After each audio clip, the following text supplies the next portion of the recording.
ورحمۃ اللہ وبرکاتہ۔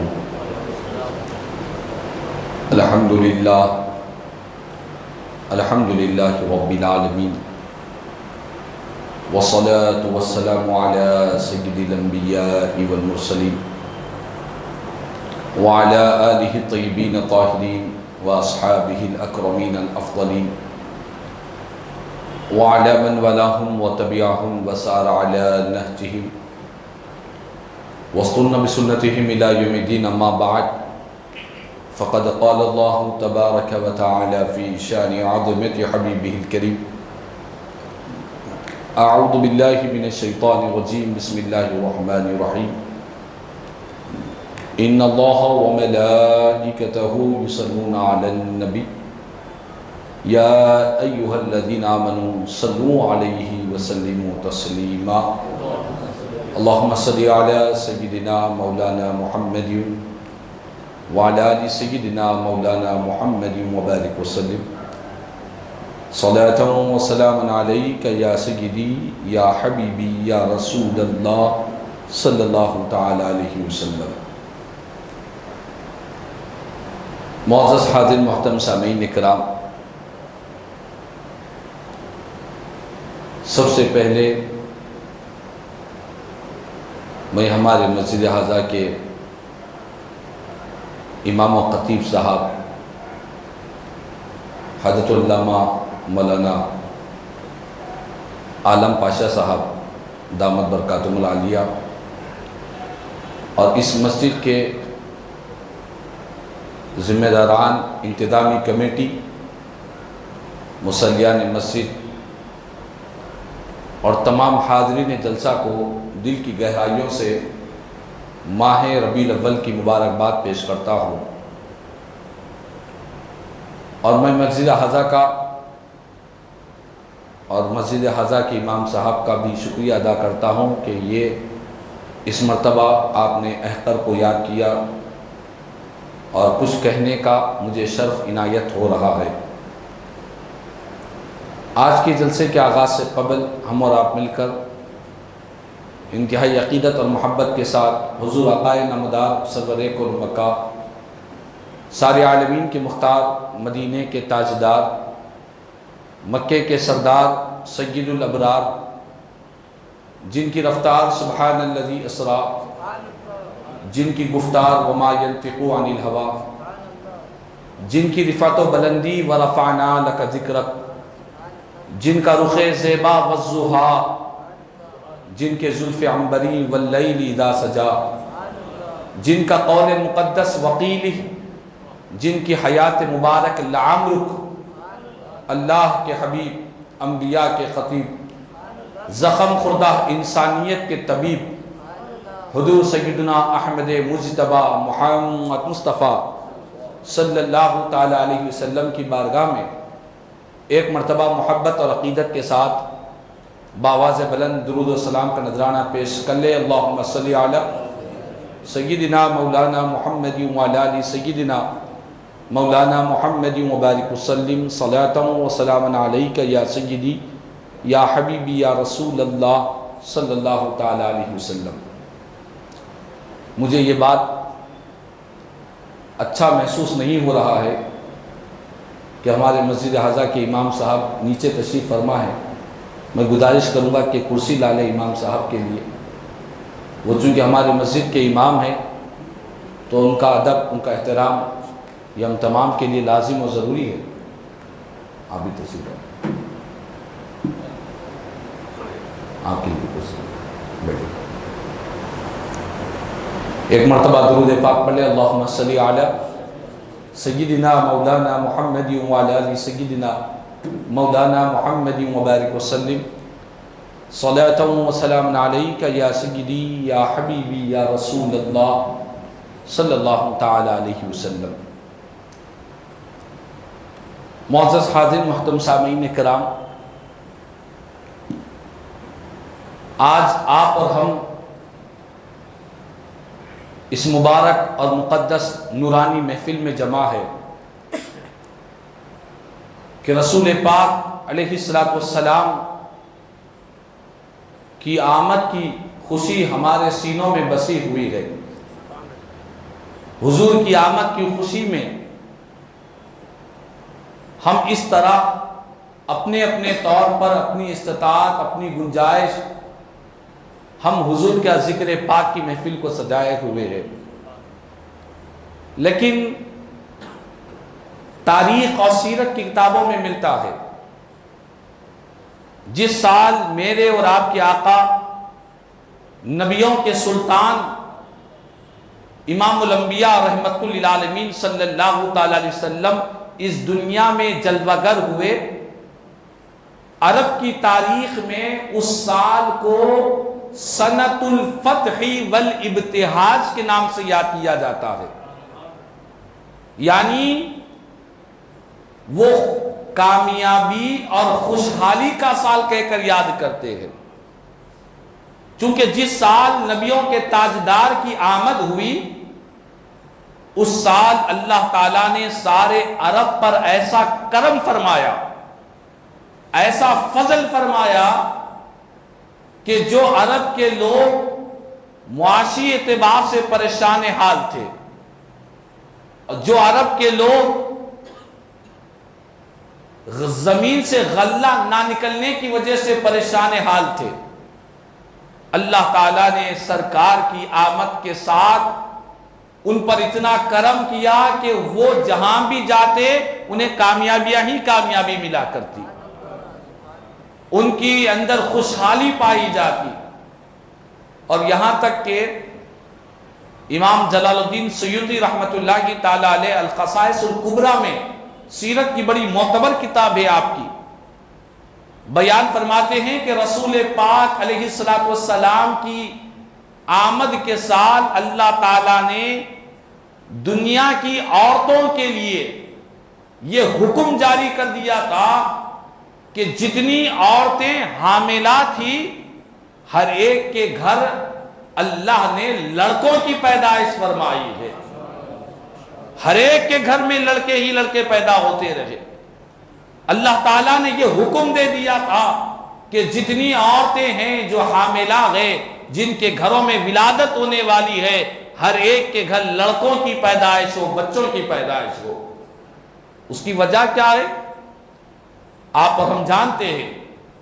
کہ میرے آقا کی آمد سے پہلے زمانہ جاہلیت میں لوگ بچیوں کی پیدائش کو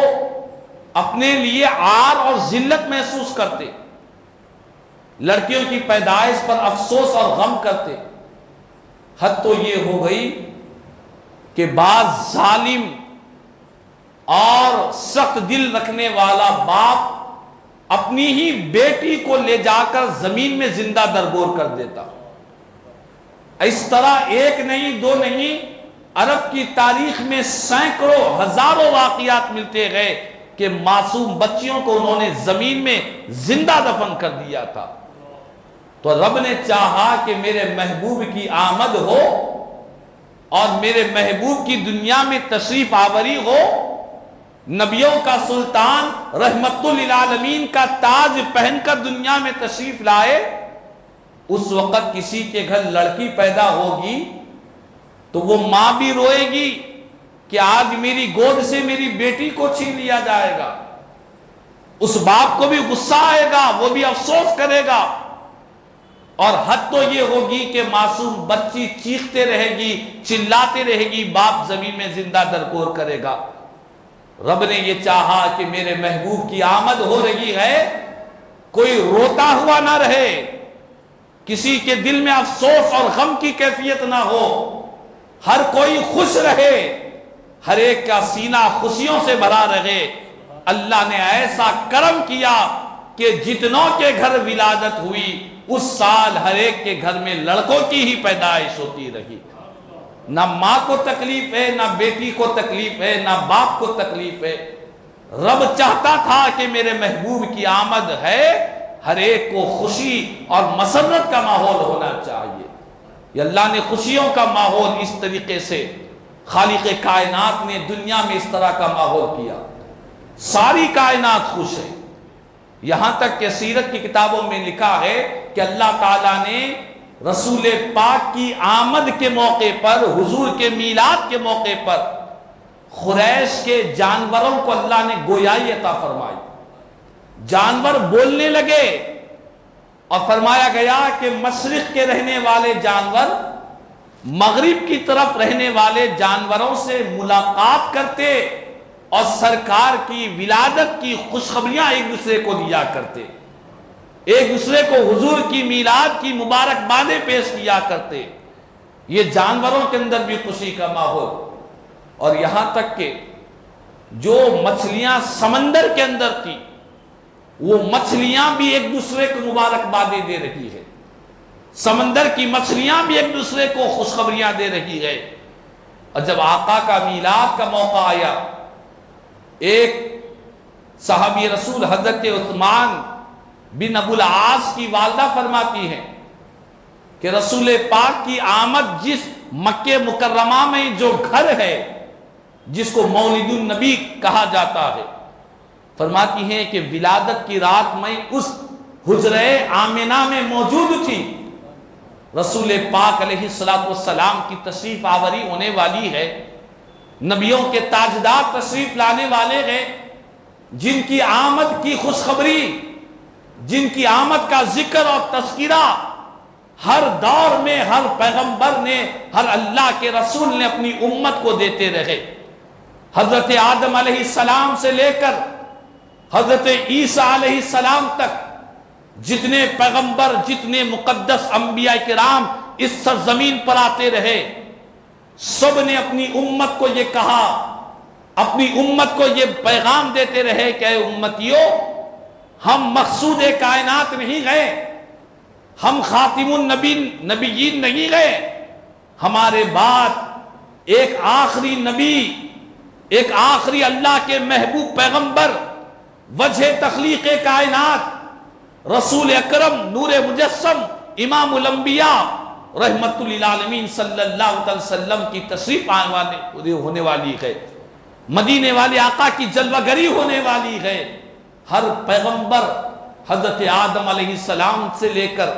حضرت عیسیٰ علیہ السلام تک ہر نبی نے اپنی اپنی امت کو نبی رحمت کی آمد کی خوشخبری دیتے رہے، حضور کی آمد کی مبارکبادیاں دیتے رہے اور اعلان کرتے رہے۔ جب نبیوں کے تاجدار دنیا میں تشریف لانے لگے، سیرت کی کتابوں میں لکھا ہے کہ وہ حضرت عثمان بن ابو العاص کی والدہ فرماتی ہیں کہ میں اس مکان میں موجود تھی، کیا دیکھتی ہوں، سارا مکان نور سے منور ہو چکا ہے، جہاں نظر دوڑاتی وہاں پر نور ہی نور نظر آتا، روشنی ہی روشنی نظر آتی، اجالا ہی اجالا نظر آتا ہے۔ اسی لیے خالق کائنات نے فرمایا قد جاءکم من اللہ نور و کتاب مبین، کہ لوگوں تحقیق کے اس میں کوئی شک و شبہ نہیں کہ تمہارے پاس اللہ کی جانب سے ایک نور تشریف لایا ہوا ہے، ایک نور کی جلوہ گری ہوئی ہے اور ایک روشن کتاب تمہارے پاس آئی ہے۔ نور سے کون ہے، کون سی ہستی مراد ہے؟ مفسرین کرام فرماتے ہیں نور سے مراد نبیوں کے تاجدار آمنہ کے لال رحمت اللہ علیہ وسلم کی ذات بابرکت ہے۔ اسی لیے ہم اہل سنت والجماعت کا عقیدہ ہے کہ ہمارے پیارے آقا کو اللہ نے شان بشریت بھی عطا فرمائی، شان نورانیت بھی عطا فرمائی ہے۔ ہمارے آقا اللہ کی طرف سے بشر بھی ہے، ہمارے آقا اللہ کی طرف سے نور بھی ہے۔ اور میرے آقا نے فرمایا کہ اے، ایک صحابی رسول نے عرض کیا حضرت جابر رضی اللہ تعالیٰ عنہ نے، یا رسول اللہ، اللہ تعالیٰ نے سب سے پہلے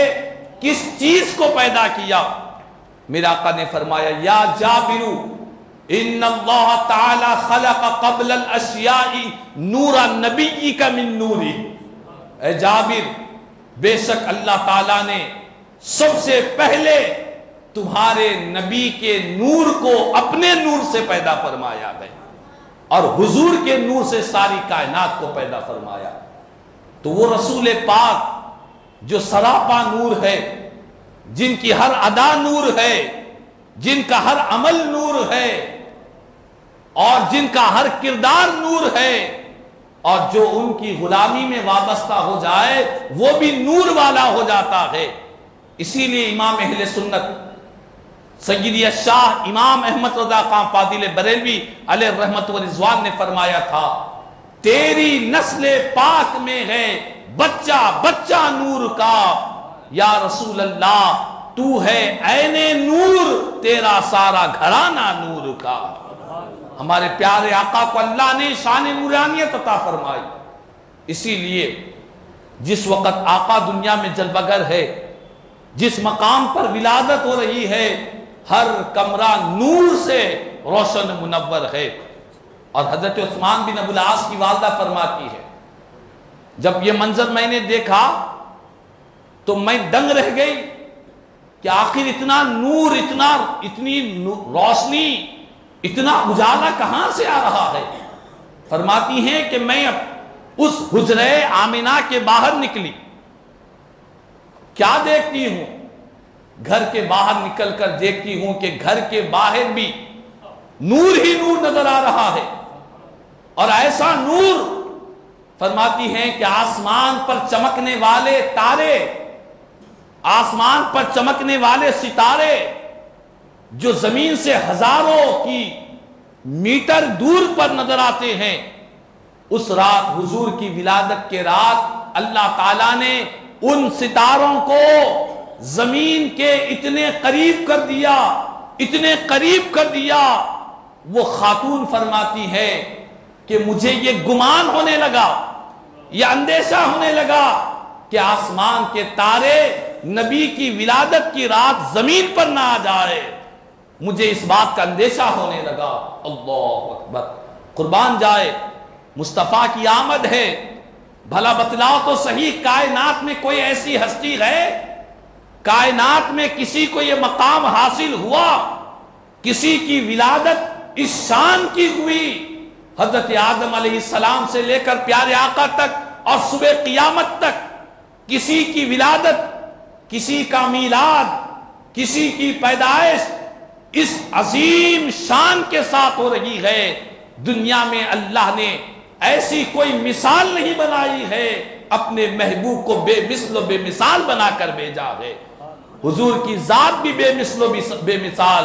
میرے آقا کا دنیا میں تشریف لانا، حضور کا میلاد بھی بے مثل و بے مثال ہے۔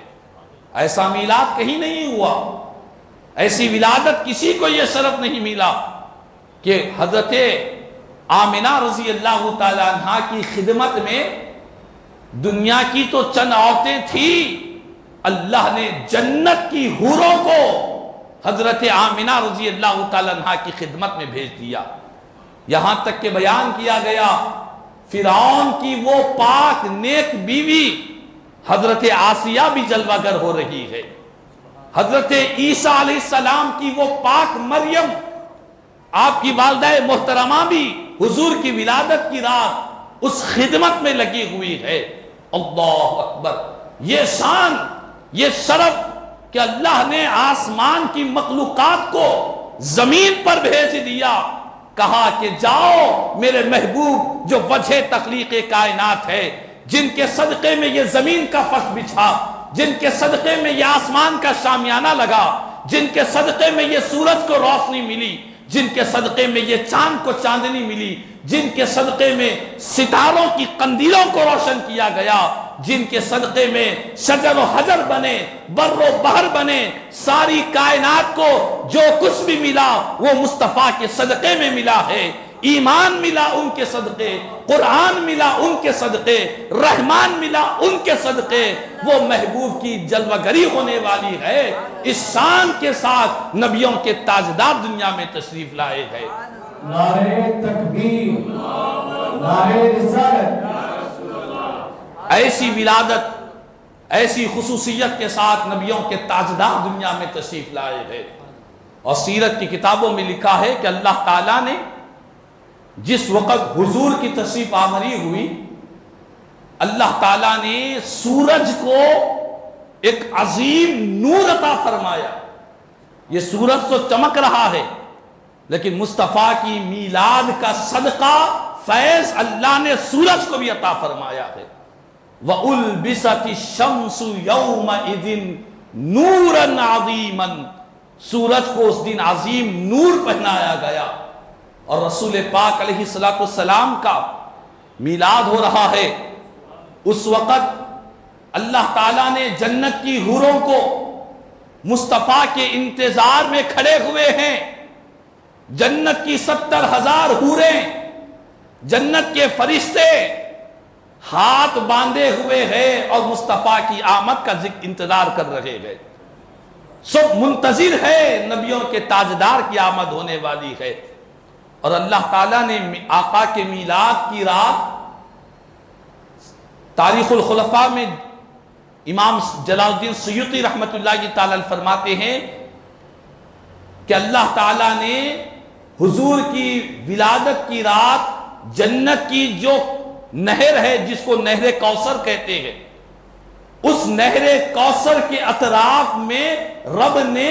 70,000 مشک کے درخت اللہ تعالیٰ نے لگوائے مصطفیٰ کے میلاد کی رات میں۔ قد انبت اللہ لیلۃ ولد علی شاطئ الکوثر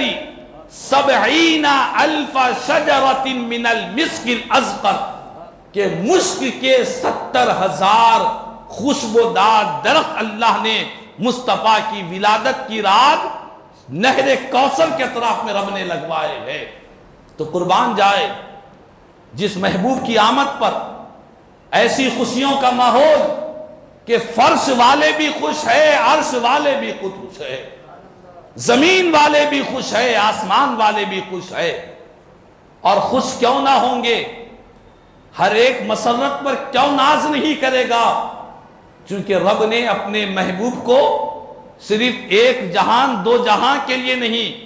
بلکہ سارے جہانوں کے لیے رحمت بنا کر بھیجا ہے۔ وہ مصطفیٰ فرش والوں کے لیے بھی رحمت ہے، عرش والوں کے لیے بھی رحمت ہے، انسانوں کے لیے بھی رحمت ہے، جنات کے لیے بھی رحمت ہے، جانوروں کے لیے بھی رحمت ہے،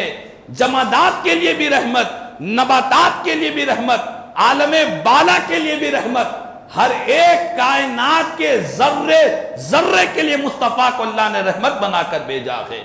فرمایا وما ارسلناک الا رحمتا للعالمین، اے پیارے حبیب، اے پیارے محبوب، ہم نے آپ کو سارے جہانوں کے لیے رحمت بنا کر بھیجا ہے۔ اسی لیے عاشق صادق نے کہا وہ ہر عالم کی رحمت ہے، کسی عالم میں رہ جاتے، وہ ہر عالم کی رحمت ہے، کسی عالم میں رہ جاتے، یہ ان کا کرم ہے کہ انہیں یہ عالم پسند آیا۔ یہ مدینہ والے آقا کا ہم گنہگاروں پر احسان عظیم ہے کہ انہوں نے ہم گنہگاروں کے عالم کو پسند فرمایا۔ تو کہنے کا مقصد یہی ہے، رسول پاک علیہ السلام کی ولادت ہو رہی ہے، نبیوں کے تاجدار دنیا میں تشریف لا رہے ہیں۔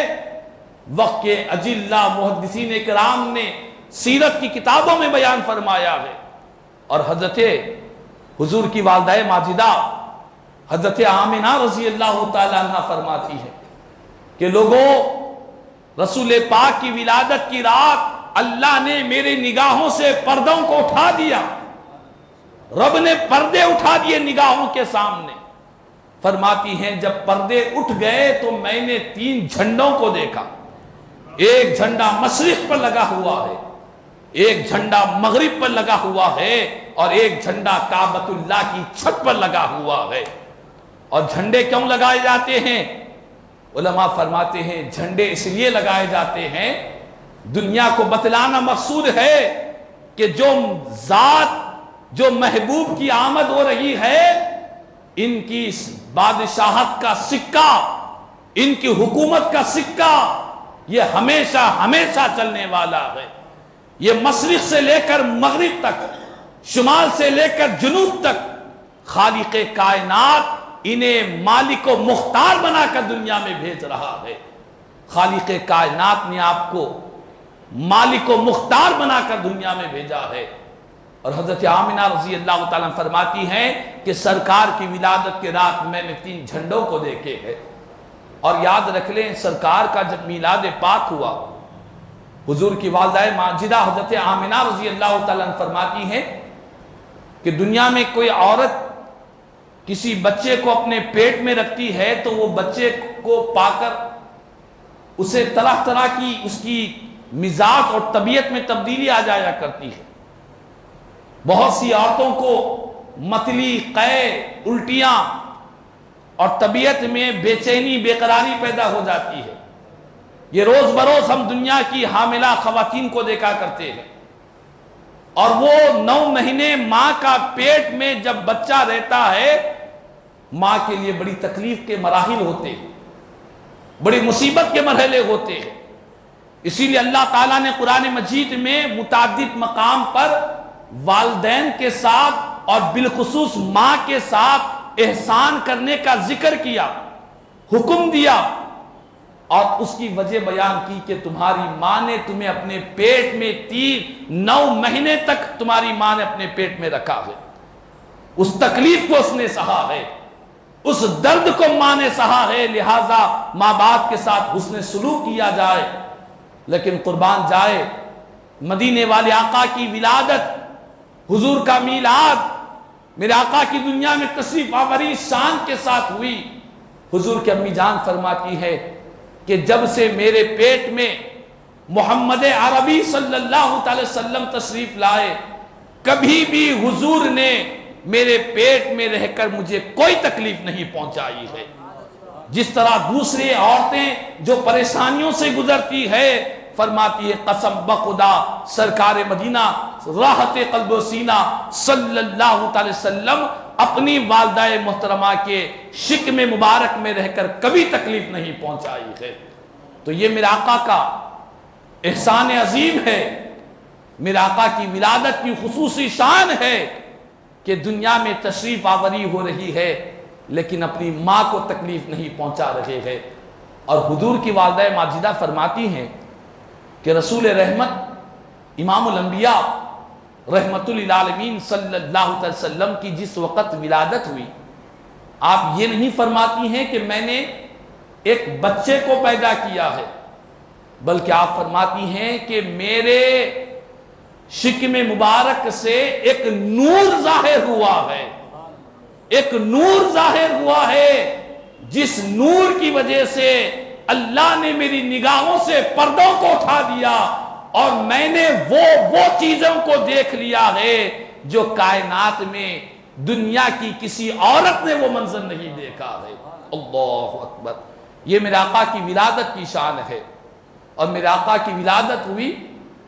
تاریخ میں سیرت کی کتابوں میں لکھا ہے کہ ہر بچہ پیدا ہوتے وقت روتے ہوئے پیدا ہوتا ہے، لیکن مصطفیٰ کی ولادت ہوئی تو میرا آقا روتے ہوئے نہیں بلکہ مسکراتے ہوئے تشریف لائے ہیں. ہر بچہ جب پیدا ہوتا ہے اس کے جسم پر گندگی رہا کرتی ہے اور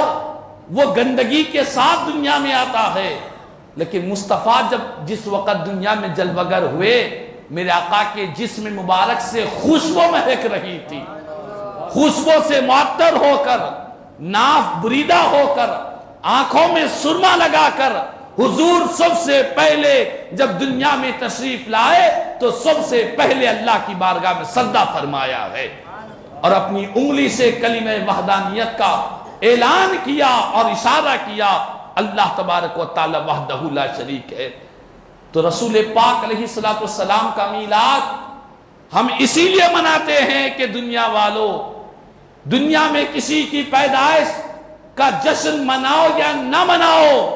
لیکن مصطفیٰ کے میلاد پر جشن منانا یہ خالق کائنات کی سنت مبارکہ ہے. مصطفیٰ کے میلاد پر خوشی اور مسرت، محبتوں کا اظہار کرنا یہ رب کی سنت ہے، یہ خداوند قدوس کا طریقہ ہے. اسی لیے کہ اس ولادت، اس میلاد کے صدقے ہی میں اللہ نے ساری نعمتیں عطا فرمائی. اگر سرکار کا میلاد نہ ہوتا، مدینے والے آقا کی دنیا میں تشریف آوری نہ ہوتی تو آج دنیا اندھیروں میں رہتی، دنیا تاریکیوں میں رہتی. مصطفیٰ کی آمد ہوئی، حضور کی ولادت ہوئی. قرآن میں اللہ نے فرمایا کہ لوگو ہم نے اپنے محبوب کو تمہارے درمیان بھیجا ہے، ان کے ذریعے تم کو قرآن دیا ہے، اسی لیے تاکہ تمہیں اندھیروں سے نکال کر نور کی طرف لے جائے، تاریکیوں سے نکال کر روشنی کی طرف لے جائے، اسی لیے ہم نے مصطفیٰ کو تمہارے درمیان میں بھیجا ہے۔ تو حضور کی آمد، حضور کی ولادت، مدینے والے آقا کا میلاد، یہ ساری کائنات کے لیے، ساری مخلوقات کے لیے، بالخصوص ہم امت محمدیہ کے لیے یہ ایک اللہ کی بہت بڑی نعمت ہے۔ اس سے بڑھ کر کائنات میں کوئی نعمت نہیں، اس سے بڑھ کر کائنات میں کوئی خوشی نہیں۔ آج 15 اگست کے موقع پر ہمارے ملک میں 75ویں یوم آزادی رہی، لوگ خوشیوں سے، سارے ملک میں خوشیوں کی کیفیت، ایک مسرتوں کی کیفیت تھی، ہر ایک نے اپنے اپنے طور پر جھنڈے لگائے، خوشیوں کا اہتمام کیا، ہم نے بھی کیا ہے۔ ہمارے پاس بزرگوں نے کہا حب الوطن من الایمان، وطن کی محبت یہ ایمان کی علامت ہے۔ 15 اگست کی آزادی کے موقع پر ہم نے خوشیوں کا، مسرتوں کا، پورے اگست کے مہینے میں سرکاری طور پر 75ویں یوم آزادی بڑی دھوم دھام سے منائی گئی۔ اس پر کسی کو اعتراض نہیں ہوا، نہ اپنوں کو ہوا نہ پرائیوں کو ہوا، نہ میلاد منانے والوں کو اس پر اعتراض ہوا، نہ میلاد کا انکار کرنے والوں کو اس پر اعتراض ہوا۔ لیکن اعتراض ہو رہا ہے تو سرکار کے میلاد کی خوشی پر اعتراض ہو رہا ہے، اعتراض ہو رہا ہے حضور کی ولادت کی خوشی میں۔ اگر حضور کے چاہنے والے اپنے اپنے طور پر گھروں پہ، مسجدوں میں اپنی گلیوں کو سجا رہے ہیں، جھنڈے لگا رہے ہیں، تب اعتراض ہو رہا ہے۔ افسوس ہے، شرم ہے ان لوگوں کے لیے جنہیں 15 اگست کے موقع پر جگہ جگہ جھنڈیاں لگائی جاتی ہے، جب کوئی شرک و بدعت کی بات نظر نہیں آتی۔ لیکن شرک و بدعت کی بات اسی وقت نظر آتی ہے جب سرکار کا 12 ربیع الاول کا میلاد کا مہینہ آیا کرتا ہے۔ لیکن آپ مجھے یہ بات بتلائیں، 15 اگست کے دن ملک آزاد ہوا، ایک ملک کو آزادی ملی، یہ خوشی کا دن بن گیا، لیکن 12 ربیع الاول کو صرف ملک نہیں، ساری انسانیت کو آزادی ملی ہے، ساری انسانیت کو جہنم سے آزادی ملی ہے۔ قرآن میں اللہ نے بیان فرمایا کہ لوگوں، اللہ کی اس نعمت کو یاد کرو جب تم آپس میں ایک دوسرے کے دشمن تھے، اللہ نے تمہارے دلوں میں محبتوں کو ڈال دیا مصطفیٰ کے ذریعے، حضور کو بھیج کر دلوں میں جو دشمنیاں تھی، عداوتیں تھی، جنگیں جاری تھی، اس کو ختم کر کے حضور کے ذریعے اللہ نے آپس میں دلوں میں ایک دوسرے کی محبت کو ڈال دیا۔ اور رب فرماتا ہے جس وقت میں نے محبوب کو تمہارے درمیان بھیجا اس وقت تمہاری کیا کیفیت تھی؟ قرآن کہتا ہے وَكُنْتُمْ عَلَى شَفَا حُفْرَةٍ مِّنَ النَّارِ، کہ میرے محبوب کا میلاد ہونے سے پہلے سارے انسانیت دوزخ کے گڑھے کے قریب میں آ چکے تھے، دوزخ کے گڑھے میں گر رہے تھے، جہنم کی آگ میں کود رہے تھے۔ میرے محبوب کو تمہارے درمیان بھیجا ہوں، میرا محبوب تمہیں جہنم کے گڑھے میں گرنے سے تمہیں بچا لیا ہے، تمہاری کمروں کو پکڑ پکڑ کر مصطفیٰ جہنم سے بچا رہے ہیں۔ وہ محبوب کی آمد کی خوشی بڑی ہے یا 15 اگست کی خوشی بڑی ہے؟ ہر ایمان والا کہے گا کہ 15 اگست کو یقیناً ملک آزاد ہوا ہے، لیکن مصطفیٰ کی اگر آمد نہ ہوتی تو سارے کے سارے جہنم کے گڑھے میں گر جاتے، دوزخ کے گڑھے میں گر جاتے۔ یہ میں نہیں کہہ رہا ہوں، اللہ کا کلام قرآن کہہ رہا ہے، خالق کائنات کہہ رہا ہے وَكُنْتُمْ عَلَى شَفَا حُفْرَةٍ مِّنَ النَّارِ فَأَنْقَذَكُمْ مِنْهَا۔ اللہ کی وہ عظیم نعمت جو مصطفیٰ کی شکل میں تمہیں ملی ہے، اسی نعمت کے صدقے میں تم جہنم کی آگ سے بچ چکے ہو۔ تو کہنے کا مقصد یہی ہے، بعض لوگ یہ بھی پوچھتے ہیں کہ ہر 12 ربیع الاول کی تاریخ کو تم حضور کا میلاد دھوم دھام سے مناتے ہو، کیا ہر 12 ربیع الاول کو سرکار کی ولادت ہوتی ہے؟ ہر 12 ربیع الاول کی تاریخ کو حضور دنیا میں تشریف لاتے ہیں؟ وہ تو ایک مرتبہ ہوئی تھی، ہر سال کیوں کرتے ہو؟ تو ہم ان سے یہ کہیں گے کہ خدا را،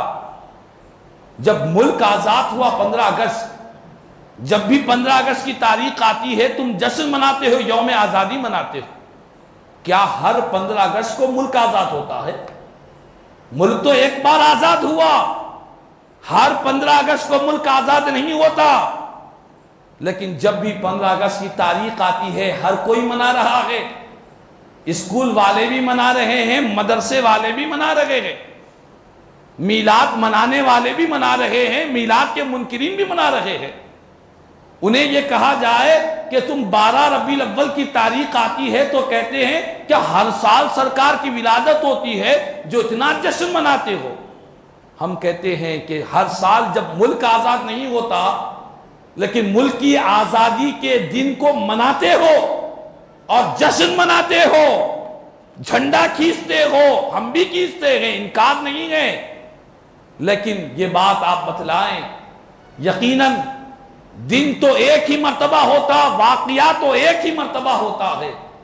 لیکن جب بھی وہ تاریخ پلٹ کر آتی ہے اس واقعے کی یاد کو تازہ کر دیا کرتی ہے۔ جب بھی وہ دن پلٹ کر آتا ہے اس دن میں ہونے والا خصوصی واقعہ ہمیں تازہ ہو جاتا ہے۔ یہ بات تو میں نے دنیا کی پیش کی ہے، اب آئیں اسلام کی طرف،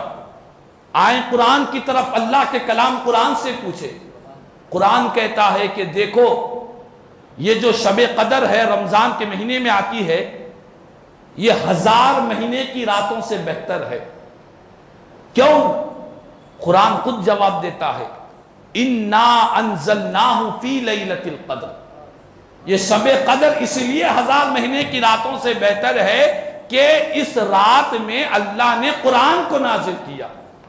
اب آپ مجھے ایمانداری سے یہ بات بتلائیں، قرآن شب قدر میں نازل ہوا، ایک شب قدر میں نازل ہوا یا ہر سال شب قدر میں نازل ہوتا ہے؟ تو آپ کہیں گے کہ ہر سال تو نازل نہیں ہوتا، وہ تو ایک ہی رات میں نازل ہوا ہے، وہ رات تو گزر گئی ہے۔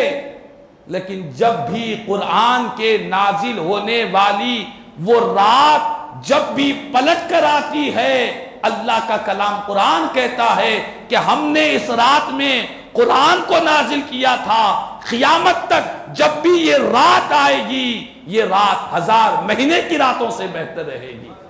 تو اب آپ مجھے یہ کہے کہ قرآن تو ایک مرتبہ نازل ہوا لیکن جب بھی وہ رات پلٹ کر آ رہی ہے وہ رات برکتوں کے ساتھ آ رہی ہے، رحمتوں کے ساتھ آ رہی ہے۔ قرآن کے نازل ہونے والی رات کی یہ شان ہے، تو یہ بات کہنے دو کہ جس دن صاحب قرآن دنیا میں تشریف لائے وہ دن کتنی عظمتوں والا دن نہیں ہوگا، وہ دن کتنی برکتوں والا دن نہیں ہوگا۔ جب بھی وہ دن پلٹ کر آئے گا ہم عاشقوں کے لیے وہ دن محبتوں والا، خوشیوں والا، مسرتوں والا اور کائنات کا سب سے زیادہ نورانی اور متبرک دن ہو جائے گا۔ اور یہی نہیں، یہ تو بات قرآن کی ہوئی، ایک حدیث پاک بھی آپ دیکھ لیں، صحیح مسلم شریف کی حدیث پاک ہے، رسول پاک علیہ السلام ہر پیر کے دن روزہ رکھتے۔ میرے آقا سے پوچھا گیا کہ آقا پیر کو روزہ کیوں رکھتے ہیں؟ تو میرے آقا نے 2 وجہ بیان فرمائی، ارشاد فرمایا فیہ ولدت وفیہ انزل علیہ، کیا ہے میرے صحابہ یہ پیر کا دن میرے میلاد کا دن ہے، میری پیدائش کا دن ہے، اور اسی دن اللہ نے مجھ پر قرآن کو نازل کیا۔ یہ حضور نے فرمایا۔ کسی صحابی نے یہ نہیں پوچھا کہ سرکار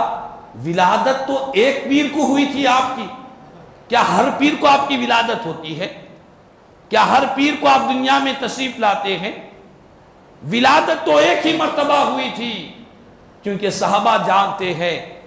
کہ جس دن مصطفیٰ کی ولادت ہوئی جب بھی وہ دن آئے گا برکتوں کے ساتھ لوٹ کر آئے گا، اس دن میں اللہ تعالیٰ برکتیں نازل کرے گا۔ ہم تو سال میں ایک مرتبہ 12 ربیع الاول کو حضور کے میلاد کی خوشی اور اللہ کا شکرانہ ادا کر رہے ہیں، لیکن قربان جائے میرے آقا ہر پیر کو اپنی ولادت کا جشن منا رہے ہیں، اللہ کا شکرانہ ادا کر رہے ہیں۔ ہر پیر کو اپنی ولادت کی مسرت میں، اللہ کے شکرانے میں میرے آقا خاص طور پر روزہ رکھ رہے ہیں۔ تو معلوم یہ ہوا کہ واقعہ تو ایک بار ہی ہوتا ہے، واقعہ بار بار نہیں ہوتا، متعدد بار نہیں ہوتا، چاہے قرآن نازل ہو، چاہے مصطفیٰ کی آمد ہو، چاہے ملک آزاد ہو، واقعہ تو ایک مرتبہ ایک تاریخ کو ہوتا ہے، لیکن جب بھی وہ تاریخ، وہ دن، وہ مہینہ، وہ وقت، وہ لمحہ لوٹ کر آتا ہے، وہ لمحہ ہمارے لیے برکتوں کا سامان ہو کر آتا ہے، وہ وقت ہمارے لیے رحمتوں کا سامان ہو کر آتا ہے۔ جمعہ کا دن تمام دنوں کا سردار ہے، حدیث پاک میں بیان کیا گیا، سید الایام ہے، تمام دنوں کا سردار ہے جمعہ کا دن۔ کیوں؟ اور حضور نے فرمایا اللہ نے جمعہ کے دن کو سارے مسلمانوں کے لیے عید کا دن بنایا ہے۔ کیوں؟ فرمایا اسی لیے کہ اسی دن اللہ تعالیٰ نے حضرت آدم علیہ السلام کو پیدا فرمایا ہے۔ دیکھو حضرت آدم علیہ السلام، اللہ کے پیغمبر کی تخلیق جمعہ کے دن ہوئی تو وہ سارے دنوں کا سردار ہو گیا۔ اور حضرت آدم علیہ السلام کون ہے؟ بلبشر ہے، سارے انسانوں کے باپ ہے، لیکن یہ وہی آدم علیہ السلام ہے جنہوں نے اللہ کی بارگاہ میں دعا کی تو ہمارے آقا کو وسیلہ بنا کر دعا فرمائی ہے۔ ہمارے میں آقا کو وسیلہ بنا کر اللہ کی بارگاہ میں عرض کیا، یا ربی انی اسألک بحق محمد صلی اللہ علیہ وسلم، اے میرے رب میں تجھ سے اپنی خطائے اجتہادی پر تجھ سے معافی مانگتا ہوں، رسول رحمت محمد عربی صلی اللہ علیہ وسلم کے وسیلے سے میں تیری بارگاہ میں توبہ کرتا ہوں۔ تو وہ آدم جن کی پیدائش جمعہ کے دن ہوئی وہ سارے دنوں سے افضل ہو گیا، تو جو دن، جو تاریخ مصطفیٰ کے ولادت کی ہے وہ کیسی شان والی تاریخ نہیں ہوگی۔ ہاں یہاں پر علماء بیان کرتے ہیں کہ حضور پیر کے دن روزہ رکھتے تھے، لیکن خود روزہ رکھا، لیکن صحابہ کرام کو حکم نہیں دیا، صحابہ کو حکم نہیں دیا کہ تم بھی روزہ رکھو۔ اگر چاہتے تو حکم دیتے کہ اے میرے صحابہ یہ میری ولادت کا دن ہے، میں روزہ رکھ رہا ہوں، تم بھی روزہ رکھو، لیکن میرے آقا نے حکم نہیں دیا۔ کیوں حکم نہیں دیا؟ وجہ کیا ہے حکم نہیں دینے کی؟ قربان جائے سیدی شیخ الاسلام عارف باللہ، عاشق رسول اللہ، امام محمد انوار اللہ فاروقی، فضیلت جنگ حضور بانی جامع جامع علیہ الرحمت والرضوان، اس کی وجہ بیان کرتے ہیں، فرماتے ہیں کہ اگر حضور حکم دیتے تو صبح پر روزہ رکھنا لازم ہو جاتا، ہر ایک کو پیر کے دن روزہ رکھنا لازم ہو جاتا،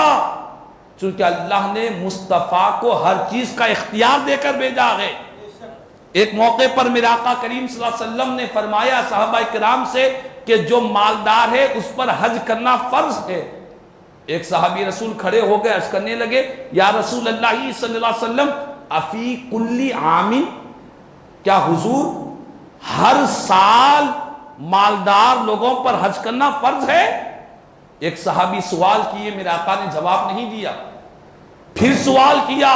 حضور نے پھر جواب نہیں دیا، کئی مرتبہ سوال کیا کہ آقا ہر سال ہم پر حج فرض ہے؟ میرے آقا خاموش رہے، بعد میں ارشاد فرمایا اے میرے صحابہ لو قلت نعم لوجبت، اگر میں تمہارے سوال پر یہ کہہ دیتا، میری زبان مبارک سے یہ جملہ نکلتا ہاں ہر سال فرض ہے،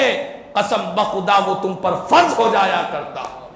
وہ تم پر لازم ہو جاتا اور تم کر نہیں پاتے۔ اسی لیے رسول پاک علیہ السلام نے حکم نہیں دیا۔ اور مدینے والے آقا کو امت سے اتنا پیار ہے، اتنی محبت ہے کہ اپنی امت کو زیادہ حکم دے کر مشقت میں ڈالنا مصطفیٰ کو گوارا نہیں ہے۔ میرے آقا نے ارشاد فرمایا حدیث پاک میں، اگر میں چاہتا تو تم کو ہر نماز کے وقت، ہر وضو کے وقت مسواک کرنے کو لازم کر دیتا اگر میں چاہتا،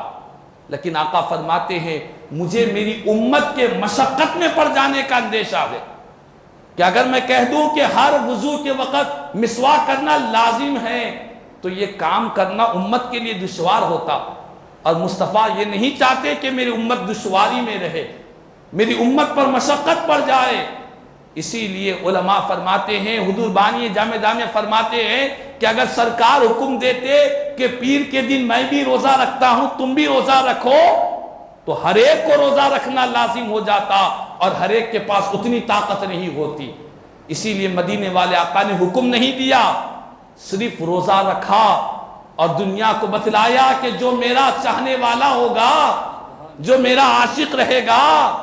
عاشق کو حکم کی ضرورت نہیں ہوتی، وہ تو محبوب کی اداؤں کا غلام ہو جاتا ہے، محبوب کی اداؤں کا غلام ہوتا ہے۔ محبوب جو کرتے ہیں عاشق وہی کیا کرتا ہے۔ غلام کا کام یہ ہوتا ہے کہ آقا کا جو کام ہے غلام اس کو اپنا لے، غلام کو حکم دینے کی ضرورت نہیں ہوا کرتی۔ نعرہ تکبیر، نعرہ رسالت۔ اور اگر آقا حکم دیتے روزہ رکھنے کا، حضور بانی جامع دامیہ فرماتے ہر کوئی اس دن روزہ رکھتا، طوعاً و کرہاً، یعنی کوئی خوشی سے روزہ رکھتا کہ سرکار کی ولادت کا موقع ہے، اور کوئی مجبور ہو کر روزہ رکھتا۔ اگر نہیں رہیں گے تو گنہگار ہوں گے۔ جس طرح رمضان کے مہینے میں ہم دیکھتے ہیں کئی لوگ رمضان کی مہینے میں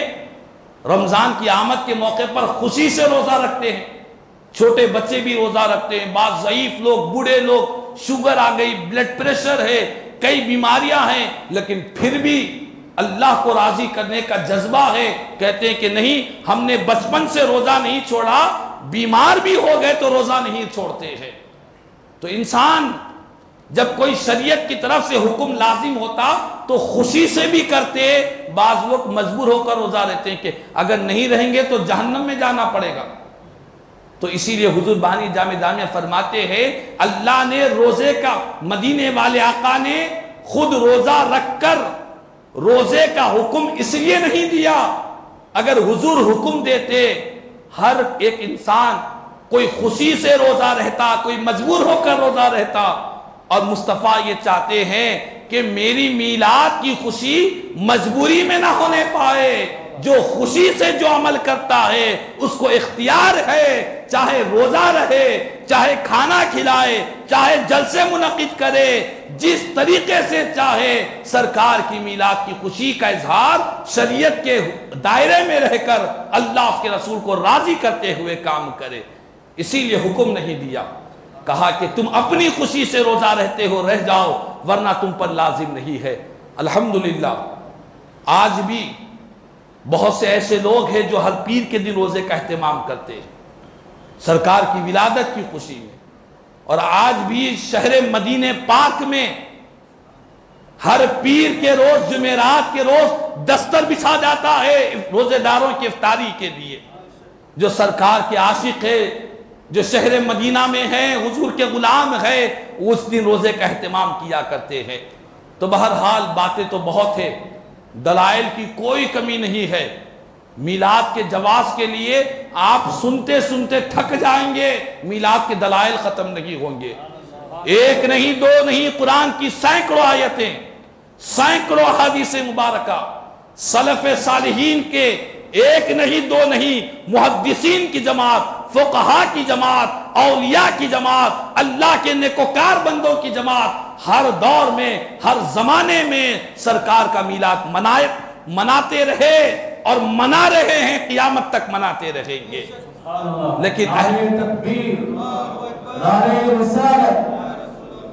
لیکن آخری اہم بات جو آج جمعہ میں بھی دو مساجد میں جہاں پر میرا خطاب ہوتا ہے وہاں پر آخری بات کیا ہوں، وہ آخری بات آپ کے سامنے بھی کر دوں کہ دیکھیں بھائی، سرکار کا میلاد تو ہم مناتے ہیں، یقیناً ہمیں منانا چاہیے، یہ ایمان کا تقاضا ہے، دلائل کی کمی نہیں۔ لیکن خدا را ہمارے پاس بعض نوجوان غیر شرعی کاموں میں مبتلا ہو کر میلاد مناتے ہیں، گاڑیاں بھگا کر روڈوں پر ایک گاڑی پر 3 4 نوجوان بیٹھ کر اور چہروں پہ عجیب و غریب حالت بنا کر۔ کئی نوجوانوں کو ہم دیکھتے ہیں کہ شب میلاد میں جب ہم واپس اپنے گھر کو جاتے ہیں جلسوں کے بعد، رنگ برنگے بالاں لے کر نوجوان نکلتے ہیں، کسی کے سر پر کوئی عجیب و غریب کلر کے بالاں کرے ہوئے ہیں، چہرے عجیب و غریب قسم کی داڑھی بنی ہوئی ہے، صورتوں پر وہ چاند تارے لگا کر، منہ پر عرش ڈال کر، اس طرح کے نوجوان بےہودے کام کر کے، غیر شرعی کام کر کے، ڈی جے لگا کر ناچ رہے ہیں اور اس طرح کے خرافات میں ہمارے نوجوان نظر رہے۔ تو خدا را ہم تمام کو چاہیے کہ ایسا میلاد منانے والوں کو سختی سے روکا جائے، کہا جائے کہ یہ تمہارے گھر کی دعوت نہیں، تمہارے گھر کی شادی نہیں کہ من مانی کر لو، کوئی پوچھنے والا نہیں، یہ آقا کا میلاد منا رہے ہیں،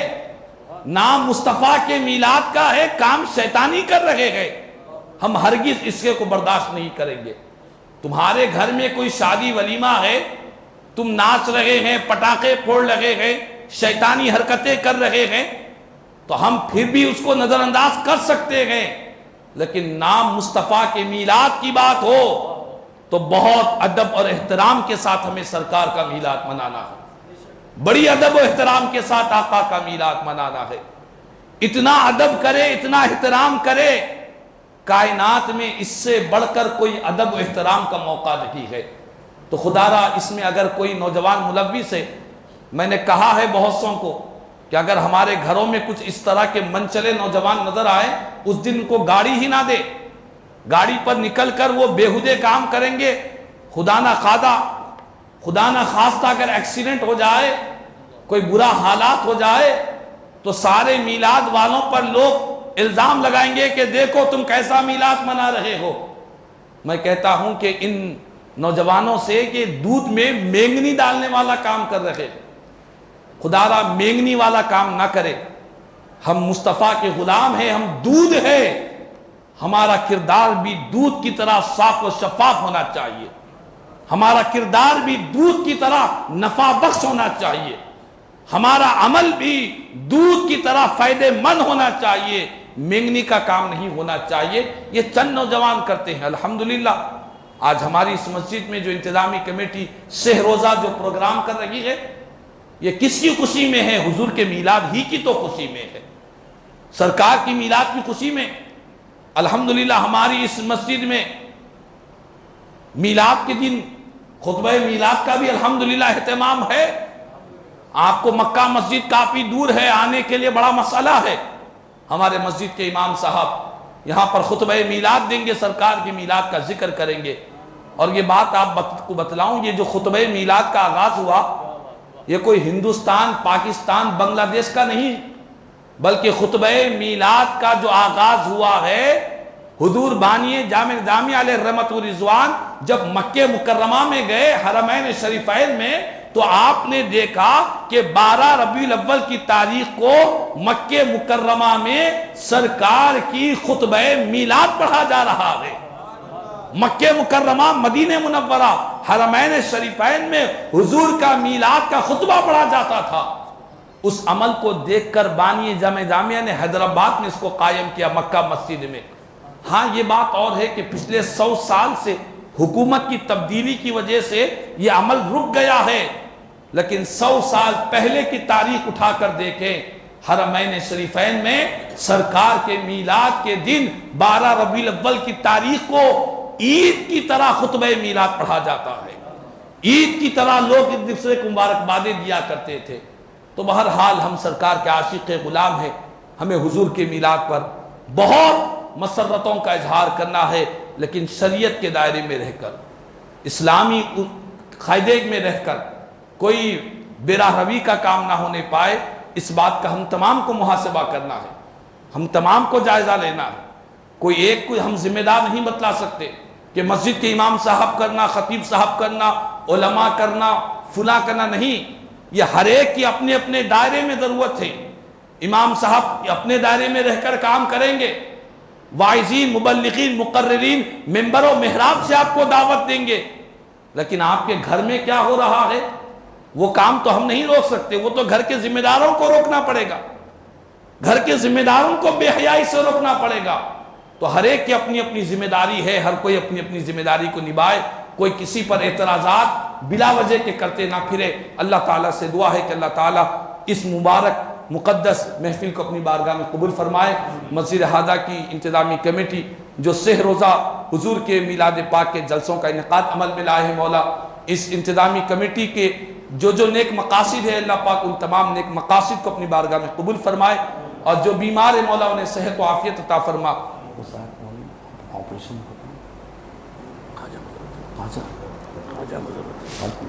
ہمارے محترم خواجہ معین الدین صاحب،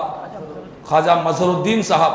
جن کا حال ہی میں ہارٹ کا آپریشن ہوا، مسجد حاضہ کے خادم ہے، خدمت گزار ہے، اللہ پاک تو اپنے فضل و کرم سے انہیں صحت و عافیت عطا فرما، انہیں شفاء عاجلہ کاملہ دائمہ عطا فرما۔ جتنے بیمار ہیں مولا تمام بیماروں کو سرکار کے میلاد کے صدقے میں صحت و توانائی عطا فرما، جسمانی روحانی صحت و تندرستی عطا فرما۔ جو کچھ بھی کہا گیا سنا گیا، کہنے سننے سے زیادہ مجھے اور ہم تمام کو عمل کی توفیق عطا فرما۔ آمین ثم آمین۔ الحمدللہ رب العالمین وما علینا الا البلاغ المبین۔